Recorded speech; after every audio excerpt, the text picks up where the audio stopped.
មុខស្គាល់កីឡាករកូនអ្នកមានទាំង5ដែលមិនធ្លាប់ស្គាល់ជាតិខ្វល់ខ្វាយពីរឿងលុយកីឡាករបាល់ទាត់ស្ទើរតែទាំងអស់ទៅហើយដែលសុទ្ធតែកើតចេញពីគ្រួសារដ៏លំបាកលំបិនក្នុងការរស់នៅប្រចាំថ្ងៃដោយមានកីឡាករខ្លះគ្រាន់តែលេងបាល់ដើម្បីចិញ្ចឹមក្រពះប៉ុណ្ណោះយ៉ាងណាក៏មានកីឡាករមួយចំនួនតូចផងដែរដែលជាអ្នកលេងស្រាប់មុននឹងចូលលេងបាល់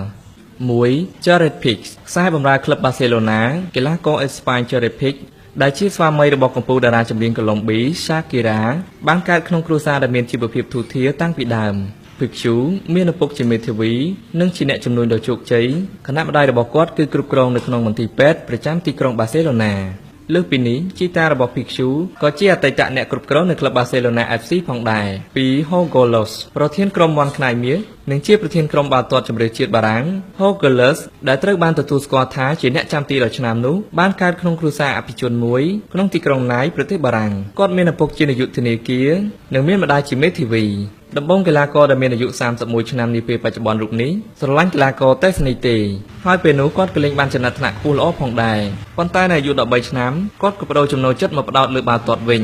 ទី3 Mario Balotelli កីឡាករដែលជារឿយៗបានទទួលការរើសអើងពីពណ៌សម្បុរនៅពេលដែលគេតំណាងឲ្យជម្រើសជាតិអ៊ីតាលីនោះបានកើតក្នុងជំរំជនអន្តោប្រវេសន៍ Naga ប៉ុន្តែក្រោយមកគេត្រូវបានគ្រួសារ Francesco និង Silvio សញ្ជាតិអ៊ីតាលីសុំយកមកចិញ្ចឹមដោយសារតែឪពុកម្ដាយបង្កើតរបស់គេគ្មានលទ្ធភាពចិញ្ចឹមគេបានគ្រួសារដែលយកគេមកចិញ្ចឹមជាគ្រួសារដែលមានទ្រព្យសម្បត្តិយ៉ាងស្រុកស្ដំក្នុងទីក្រុងប្រេសៀMario បានប្រើតកូ Balotelli រហូតមកហើយគេមិនដែលជួបបញ្ហាលំបាកក្នុងជីវិតនោះទេ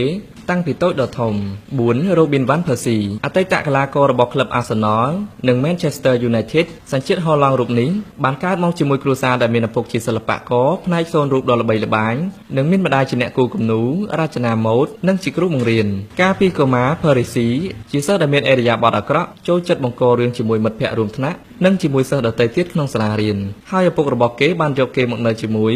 ដោយសង្ឃឹមថា Persie អាចចាប់អារម្មណ៍លើសិល្បៈដើម្បីកាត់បន្ថយភាពឆេវឆាវនោះប៉ុន្តែ Robin van Persie បែរជាចាប់អារម្មណ៍លើបាល់ទាត់ទោះបីជាឪពុកម្ដាយរបស់គេមិនពេញចិត្តក៏ដោយ5 Frank Lampard អតីតវីរបុរសរបស់ក្លឹប Tokyo Chelsea និងបច្ចុប្បន្នជាគ្រូបង្វឹករបស់ក្លឹប Derby County ដែលមិនខ្វះខាតក្នុងជីវភាពនោះទេតាំងពីកុមារភាពមកឪពុករបស់គាត់គឺជារៀមច្បងនៅក្លឹប West Ham ហើយគាត់ក៏មានពូបង្កើតជាទីប្រឹក្សានិងជាអ្នកគ្រប់គ្រងក្នុងវិស័យកីឡារបស់អង់គ្លេសផងដែរ